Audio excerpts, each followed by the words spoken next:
این خلفینای‌ها در زمین یگان خوجگی دهخونی نه بلکه در قطعه زمینی نزدی حولگی مؤسسه دولتی تعمیر راه‌های اتومبیلگرد ناحیه وسه پرورش یافتند.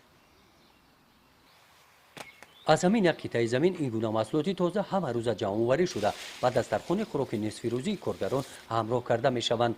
زمین نزدی حولگی مؤسسه زیاده از 30 سوتیخ را تشکیل می‌دهد. دسترسی کارگران را به غذای خوش‌صفت و ماهیت امنیت عضوقواری کشور را به نظر گرفته همین قدر زمین آشخانه مؤسسه را تمام سال با محصولات تازه تامین می‌نماید.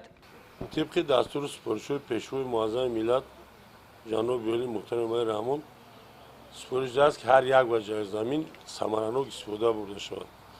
ما کارمندان مؤسسه دولتی نگهداری اتومبیلگر ناحیه وسه سپارش‌های راهبر معظم رو سرمشق کار خود نموده هر یک وجه زمین رو ثمرانok استفاده بریم. در نزد مؤسسه 30 سوتیخ زمین کارم است وجود دارد که ما هر سال از زمین 2 حاصل 3 حاصل میگیریم. یکم حاصل وقتی کارتوشکا میکنیم قریب زیاده از 1 تن کارتوشکا میگیریم. بعدی با پامیدور میکنیم جگوری دون میکنیم همین خیلی حاصل میگیریم و همین مردم مؤسسه رو تا 10 سال شد که یک وقت در نصف روزی با خوراکی به پول تامین می‌نماییم. در نتیجه عاقلانه و ثمرانok استفاده بردن زمین اینجا یگان وجب زمین خالی نیست. وابسته به محصولات زمین به قطعه‌ها جدا کرده شده محصولات‌های گوناگون استعمالی از لحاظ اکولوژی تازه کشت کرده شدند.